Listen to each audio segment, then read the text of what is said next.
E quando o Senhor entendeu que os fariseus tinham ouvido que Jesus fazia e batizava mais discípulos do que João, ainda que Jesus mesmo não batizava, mas os seus discípulos, deixou a Judeia e foi outra vez para a Galileia. E era-lhe necessário passar por Samaria. Foi, pois, a uma cidade de Samaria, chamada Sicar, junto da herdade que Jacó tinha dado a seu filho José. E estava ali a fonte de Jacó. Jesus, pois, cansado do caminho, assentou-se assim junto da fonte. E era isto quase à hora sexta. Veio uma mulher de Samaria tirar água. Disse-lhe Jesus: dá-me de beber. Porque os seus discípulos tinham ido à cidade comprar comida. Disse-lhe, pois, a mulher samaritana: como sendo tu judeu, me pedes de beber a mim, que sou mulher samaritana? Porque os judeus não se comunicam com os samaritanos. Jesus, porém, respondendo, disse-lhe: se tu conheceras o dom de Deus e quem é o que te diz, dá-me de beber, tu lhe pedirias e ele te daria água viva. Disse-lhe a mulher: Senhor, tu não tens com que atirar, e o poço é fundo, onde depois tens a água viva. És tu maior do que o nosso pai Jacó, que nos deu o poço, bebendo ele próprio dele e os seus filhos e o seu gado? Jesus respondeu e disse-lhe: qualquer que beber desta água tornará a ter sede. Mas aquele que beber da água que eu lhe der nunca terá sede, porque a água que eu lhe der se fará nele uma fonte de água que salte para a vida eterna. Disse-lhe a mulher: Senhor, dá-me dessa água, para que não mais tenha sede e não venha aqui tirá-la. Disse-lhe Jesus: vai, chama o teu marido e vem cá. A mulher respondeu e disse: não tenho marido. Disse-lhe Jesus: disseste bem, não tenho marido, porque tiveste 5 maridos e o que agora tens não é teu marido. Isso disseste com verdade. Disse-lhe a mulher: Senhor, vejo que és profeta. Nossos pais adoraram neste monte e vós dizeis que é em Jerusalém o lugar onde se deve adorar. Disse-lhe Jesus: mulher, crê-me que a hora vem em que nem neste monte, nem em Jerusalém adorareis o Pai. Vós adorais o que não sabeis, nós adoramos o que sabemos, porque a salvação vem dos judeus. Mas a hora vem, e agora é, em que os verdadeiros adoradores adorarão o Pai em espírito e em verdade, porque o Pai procura a tais que assim o adorem. Deus é espírito e importa que os que o adorem em espírito e em verdade. Que o Senhor abençoe a sua palavra e nos possa ensinar neste momento. Jesus encontra-se com esta mulher e o texto diz que ela é uma mulher de Samaria, diz também que é a hora sexta. E logicamente que essa era uma hora onde estava reservada a ida àquele poço de pessoas que podiam não ser propriamente, digamos, grandes pecadores, mas eram, do ponto de vista social, marginalizados pela sociedade judaica. E esta mulher, pela razão que Jesus depois vem a mostrar e a enfatizar, esta mulher era uma mulher que já tinha tido 5 maridos e que agora vivia com um homem que não era seu marido. Agora, esta mulher também estava ali a tirar água e Jesus fala-lhe no contexto da sua necessidade. Água é vida. Mas, acima de tudo, aquilo que ressalta no texto e que nós podemos notar aqui é que quando Jesus começa a falar-lhe sobre a vida dela, ela procura desviar a conversa para outro lado. Essencialmente, ela procura falar com Jesus acerca de religião, não da vida, não dos factos da sua vida, mas ela procura realmente desviar a conversa para um outro tema, E isto leva-nos a pensar e a meditar acerca da forma como nós lidamos com os temas quentes da nossa vida. Talvez com os nossos fantasmas do passado, talvez com os nossos medos do presente e do futuro. Nesta época em que vivemos, e nós estamos a viver nos últimos tempos, e estamos a viver profecias que estão escritas e que se vão cumprir, são incontornáveis. Nós não vamos, nesta geração, assim como os nossos pais e os nossos avós não puderam escapar ao cumprimento de tudo aquilo que está escrito, também a nossa geração e a geração dos nossos filhos e dos nossos netos, se Jesus não vier antes, terá que passar e viver todas essas profecias. E muitas vezes nós focamos a nossa conversa nas questões teológicas. Muitas vezes o Espírito de Deus quer falar connosco acerca, de uma forma muito íntima, acerca de tudo aquilo que é a nossa própria relação com Deus, ou tudo aquilo que impede a nossa relação com Deus. E Jesus estava a falar com a mulher acerca da sua situação, que era uma situação de pecado, logicamente, mas também que era uma situação que, por outro lado, a mulher não tinha grande prazer em conversar com Jesus acerca dela. Mas, e portanto, ela desvia a conversa para a questão religiosa. Vejo que és profeta, conseguiste, digamos, profetizar acerca da minha vida, vejo que és profeta, como é que é? Vocês dizem que é em Jerusalém que se deve adorar, nós dizemos que é neste monte, e este foi o poço que Jacó deixou como herança. Qual é o maior peso de tradição? Qual é o maior peso que para Deus é importante? E Jesus então volta à questão da intimidade daquela mulher com Deus, volta à questão de a confrontar com o próprio Deus, e sendo Ele Deus, no fundo de a confrontar com Ele mesmo. E Jesus diz-lhe, fala-lhe então da sua sede espiritual. Eu te daria água viva, se tu soubesses quem eu sou, se tu soubesses qual é o dom de Deus, quem é que fala contigo. E às vezes a pergunta que pode surgir é: será que quando o Espírito de Deus fala connosco, nós estamos atentos? Porque a maior parte das vezes o Espírito de Deus fala connosco através da palavra. Se estamos a ler a palavra, provavelmente Deus vai falar connosco, porque o Espírito fala através da palavra. Se realmente Deus quer falar connosco, Ele fala através da palavra, confronta-nos. E é claro que, se nós não estamos a ler a palavra diariamente, logicamente o que vai acontecer é que nós não vamos ser confrontados, porque é a palavra que é a espada do Espírito.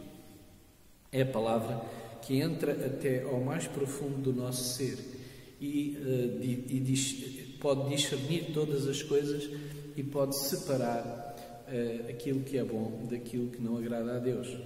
É a palavra que, sendo usada pelo Espírito, nos vai confrontar com a verdade divina e nos vai levar, eventualmente, ao arrependimento, nos vai levar também à verdade.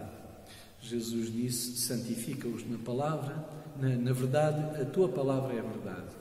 E ao dizer santifica-os na verdade, a tua palavra é a verdade, Jesus acabaria por acrescentar eu sou a verdade. Portanto, Jesus é a palavra viva, Jesus é a verdade e nós temos essa verdade, ou seja, a pessoa de Jesus e todo o ensino, tanto do Antigo Testamento como no Novo Testamento, num livro que nós chamamos Bíblia. E nesse livro, que é para ser lido, é com ele que realmente o Espírito atua em nós. Nós não podemos olhar para o Espírito ou ver o Espírito de Deus como sendo simplesmente algo que nos fala independentemente da palavra, porque isso é perigoso. Isso leva a que muitas vezes uma seita possa afirmar que o Espírito de Deus falou comigo, que alguns pretensos líderes iluminados possam realmente reclamar, estar a acrescentar revelação e profecia à palavra, e nós sabemos que a palavra não pode ser acrescentada, porque assim a própria palavra diz no Apocalipse que se alguém acrescentar ou alguém tirar algo desta profecia, então Deus retirará a sua parte da árvore da vida ou acrescentará as pragas que estão escritas neste livro. Nós não podemos tirar nem acrescentar.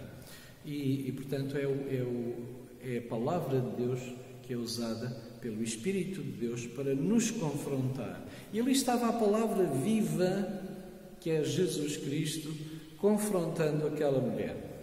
Ali estava a palavra viva, o Logos, que veio à Terra. E ali estava Ele. E Jesus confrontou-a. Jesus disse, bem, Ele não disse diretamente, mas indiretamente Ele disse, talvez, bem, tu queres falar de religião, mas não é de religião que eu quero falar contigo. Aquilo que eu quero falar contigo é da tua relação comigo, da tua relação com o Pai,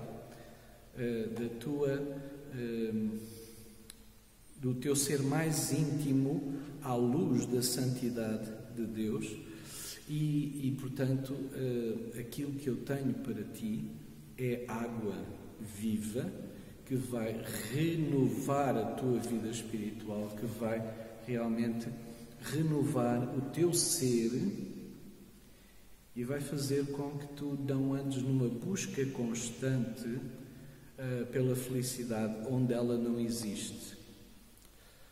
Aquela mulher tem um perfil de quem procura constantemente a felicidade através daquilo que este mundo pode oferecer.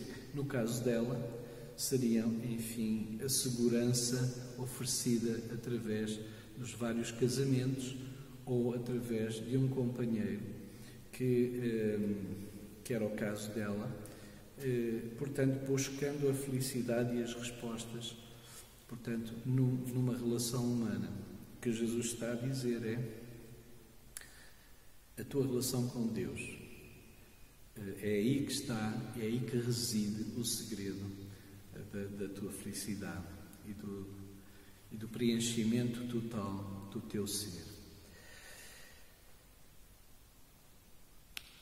A pergunta que eu faço é: será que nós conseguimos dizer que aquilo que Jesus disse à mulher está a ser uma realidade na nossa vida? Ou seja, quando Jesus diz à mulher, nem aqui, nem em Jerusalém adorareis o Pai. Deus é Espírito e importa que os que o adoram, o adorem em Espírito e em verdade. Nós estamos a viver uma experiência que testa toda esta verdade, testa todo este axioma, esta verdade universal, que é a nossa relação com Deus, consistir numa relação sobrenatural através da pessoa do Espírito Santo e da Palavra. Para muitos crentes que nunca se aperceberam disso, a sua vida espiritual tem girado em torno da comunidade local, em torno da igreja local. É interessante que Jesus, quando chegou, Jesus não disse: eis que é chegado a vós a igreja, mas sim, eis que é chegado a vós o reino de Deus. Quando os discípulos pediram a Jesus para os ensinar a orar, Jesus não disse: venha a nós a tua igreja, mas sim, venha a nós o teu reino. E eu tenho observado ao longo dos anos, e pretendo realmente falar mais sobre isso, e isso faz parte também, enfim, do meu trabalho da tese de mestrado, que a Igreja não vive para si mesma. A Igreja não foi criada para viver para si mesma. Quando nós dizemos eu vou à Igreja, quando nós dizemos eu tenho cargos na Igreja, quando nós dizemos eu trabalho com a Igreja, trabalho para o Senhor, mas trabalho na Igreja, como se a Igreja fosse um gueto ao qual pertencem só os eleitos, e realmente nós muitas vezes podemos cair nesta tentação de viver essencialmente para a obra do Senhor, mas esquecermos do Senhor da obra. Vivermos muito para o ministério, mas esquecermos que o mais importante que Jesus valorizou e que Deus valoriza é a nossa intimidade com Ele. Jesus, diz a Bíblia, que chamou aqueles seus discípulos, os primeiros, os apóstolos, primeiro para estarem com Ele. Não para fazer coisas para Ele inicialmente, não para sair logo, mas primeiro para estarem com Ele. E eu pergunto a mim mesmo se realmente a maior parte dos crentes contemporâneos, dos cristãos evangélicos, não se esqueceram já desse primeiro amor. Essa acusação que o Espírito de Deus faz à igreja de Éfeso no Apocalipse: tenho, porém, contra ti que esqueceste o teu primeiro amor. Tens trabalhado, tens sido extremamente ativa, tens feito a obra do ministério, mas esqueceste o teu primeiro amor. E eu pergunto a mim mesmo se o povo de Deus em geral, o povo da Bíblia, os cristãos nascidos de novo em Cristo pelo Espírito, estarão realmente a viver a sua vida, estaremos realmente a viver a nossa vida de intimidade com Deus, única e exclusivamente como ela tem que estar a ser vivida agora. Sem instalações, sem atividades extra, sem adereços, sem grupo de louvor, sem todo aquele aparato, estrutura e organização que nós estávamos habituados a ter nos nossos cultos, nas nossas atividades. Como é que está a ser, neste momento, a vida do cristão evangélico, dos batistas em particular, cada um na sua casa, cada um comunicando com os seus irmãos apenas pelos meios de comunicação disponíveis que temos e que já são bastantes, mas como é que nós estamos a substituir os momentos nas instalações? Não é no templo, o templo somos nós o templo do Espírito, mas nas instalações da Igreja, como é que nós estamos a substituir? E O que é que está a substituir esse congregar-nos fisicamente? Será que estamos a substituir ou será que estamos a descobrir aquilo que Jó eventualmente também descobriu na sua vida?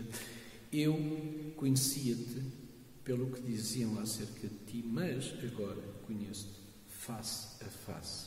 Quando Deus chamou Abraão e lhe disse: anda na minha presença e ser perfeito, a expressão que está no original, lá no Antigo Testamento, é: anda comigo face a face, olhos nos olhos, e ser perfeito.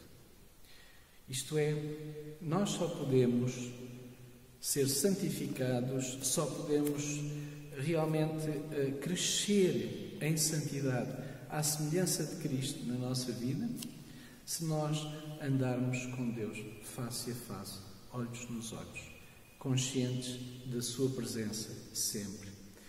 E a pergunta que eu faço é a pergunta baseada na afirmação de Jesus: nem aqui, nem nas instalações, nem no culto, nem no momento de louvor, nem em tudo aquilo que tem servido de suporte à vida da Igreja, nem aí, nem de outra forma qualquer adorarás o Pai, a não ser em espírito e em verdade. Qual tem sido a profundidade da nossa intimidade com Deus, na nossa vida espiritual? Que o Senhor nos capacite a compreendermos a essência da nossa relação com Ele e nos capacite também a não fazermos depender essa relação, essa intimidade, essa vida espiritual